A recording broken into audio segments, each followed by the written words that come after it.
Hi friends, எல்லாம் எப்படி இருக்கீங்க? நல்லா இருக்கீங்களா? நம்ம வெங்காய சட்னி பண்ண போகிறோம். அதுக்கு உங்களுக்கு தேவையான அளவு வெங்காயம் தெளிச்சுக்கோங்க.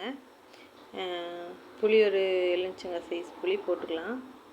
ஒரு கைப்பிடி அளவு கருவேப்பிலை போட்டுக்கலாம். வரமிளகாய் ஒரு 5 போட்டுக்கலாம். ஏன்னா நான் வீடியோ திடீர்னு எடுக்கலைன்னா நான் தொளிச்சு வச்சப்பவே என்ன வேணும் அப்படிங்கிறத நான் முதல்ல எடுத்து வச்சுருவேன். பாருங்கள், ஒரு கைப்பிடி அளவு கருவேப்பிலை போட்டுக்கலாம். நல்லா வணங்கினதுக்கப்புறம் வரமிளகா ஒரு 5 போட்டுக்கலாம். நம்மளுக்கு டீ குடிக்கணும்னு தோணுச்சு, அதனால் அந்த அடுப்பில் டீ ஊற்றி வச்சுருக்கேன்.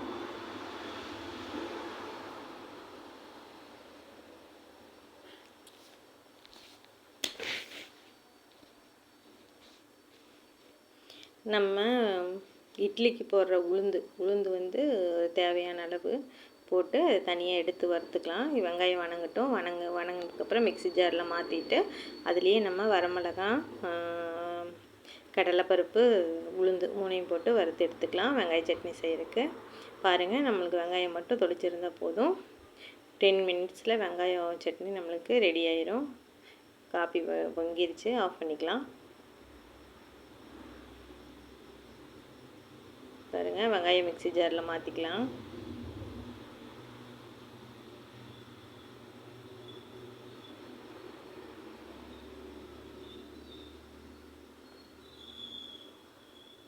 அது ஆறட்டும். மறுக்க அடுப்பில் வடை சட்டி வச்சுட்டு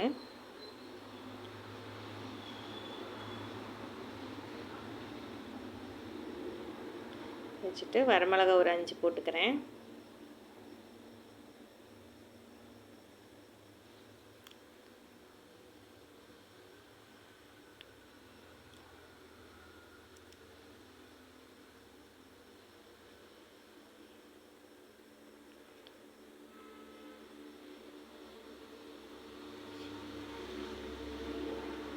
நல்லா கருகருன்னு கருகருன்னு ஆக வரைக்கும், ரொம்ப கருகருன்னு ஆகக்கூடாது. ஒரு மீடியமான அந்த வரமிளகா வறுக்கிற அளவுக்கு வறுத்துட்டு எடுத்துக்கலாம். அதே எண்ணெய்க்குள்ளே நம்ம உளுந்தும் கடலைப்பருப்பும் போட்டு வறுத்து எடுத்துக்கலாம். அதில் ஒரு மணம் வரும். அந்த மணம் வந்தோடனே ஆஃப் பண்ணிக்கலாம். நம்ம வேறு எதுவும் போட தேவையில்லை. உப்பு மட்டும் தேவையான அளவு போட்டுட்டு அரைச்சிக்கலாம்.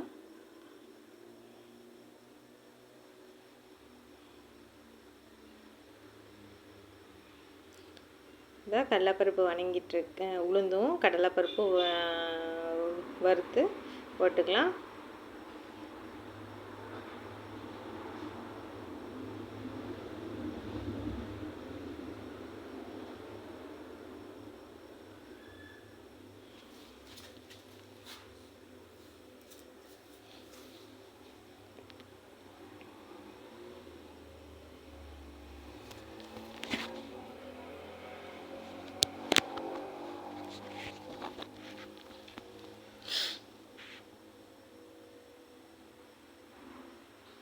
அவ்வளோதான். எல்லாம் ஆறுனதுக்கப்புறம் அரைச்சி எடுத்துக்கலாம். தேவையான அளவு உப்பு போட்டுட்டு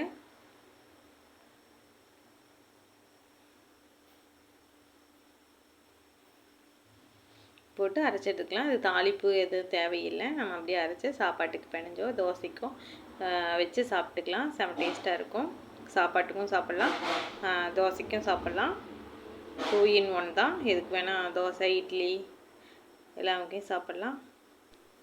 ஓகே ஃப்ரெண்ட்ஸ், பாருங்கள் எவ்வளோ கலர்ஃபுல்லாக இருக்குது அப்படின்னு.